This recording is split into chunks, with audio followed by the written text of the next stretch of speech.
Respecter l'homme, préserver la planète, la biodiversité, protéger les équilibres naturels, c'est rendre la vie plus belle aux générations futures. Pour Clarence, rendre la vie plus belle, c'est un petit peu s'inspirer de la phrase de Saint-Exupéry. Nous n'héritons pas de la planète, mais nous l'empruntons à nos enfants. La philosophie de Clarence concernant la planète est très simple, c'est de préparer un monde meilleur pour nos enfants, car c'est à eux que nous sommes redevables de ce qui va se passer. Des erreurs ont été faites. Donc pour une société comme Clarence, qui est une société citoyenne, il faut non seulement réparer ces erreurs, mais aussi les prévoir et éviter d'en faire des nouvelles. Le mot que vous connaissez, qui est toute la base de la philosophie et de la stratégie de Clarence, c'est le mot respect. Donc le respect de la nature fait partie de notre devoir.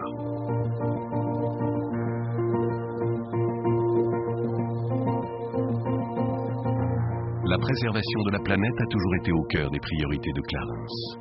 En s'engageant en 1985 à n'utiliser que des extraits végétaux obtenus selon des procédés qui préservent l'environnement et respectent les populations locales, Clarence devient une entreprise citoyenne, une entreprise qui a les yeux ouverts sur le monde, une entreprise qui participe au commerce équitable et donne la priorité au développement durable. En 85, c'était quelque chose de très nouveau, on n'en parlait pas. Clarence est toujours un tout petit peu précurseur. Nous étions déjà conscients qu'on ne pouvait pas continuer à acheter des produits à bas prix à des pays sous-développés si nous voulions que ces pays se développent et en même temps protègent la nature.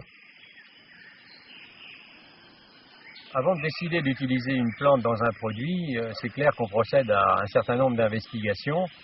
Alors d'abord l'impact sur la flore locale, il est évident qu'on ne va pas utiliser une plante qui est, sans même dire en voie de disparition, mais qui pourrait être menacée à terme par nos prélèvements. On va s'assurer qu'on ne va pas non plus gêner des ressources alimentaires, par exemple locales, si cette plante sert de source principale d'alimentation à la population. On fait profiter les populations locales de ce que la nature leur a donné sur leur territoire, en payant à un juste prix justement les fruits de cette nature et en leur faisant bénéficier des connaissances qu'on acquiert sur justement ces plantes qui sont à proximité de chez eux. Et on a déjà quelques exemples comme le marula, comme le catafrêt, comme la centella asiatica, comme le voussois.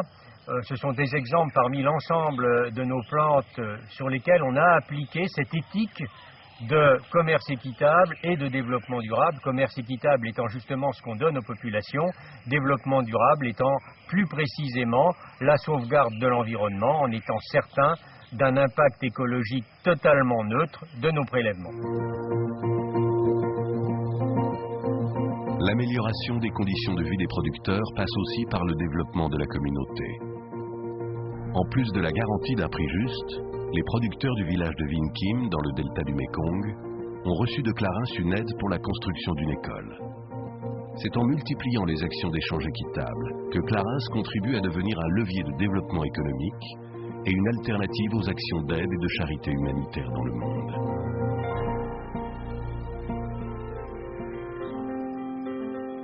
La disparition d'une espèce végétale ou animale, aussi petite soit-elle, est une perte irremplaçable pour la planète. Une entreprise ne peut plus détourner son regard du monde qui l'entoure.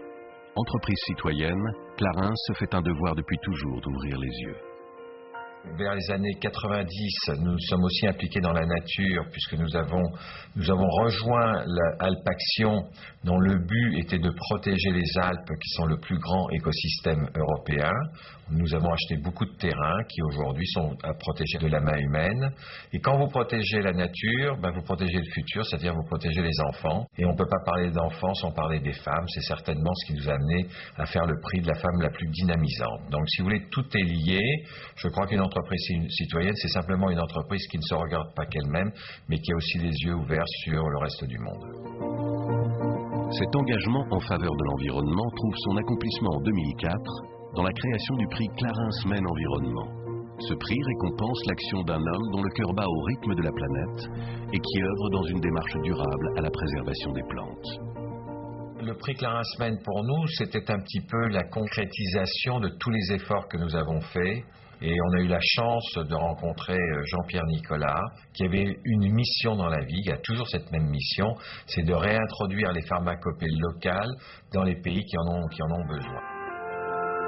Est-ce qu'on peut dire que Clarins est une entreprise éco-citoyenne, sauver les plantes pour sauver les hommes? Oui, pourquoi pas. En tout cas, on y participe et c'est notre grande fierté.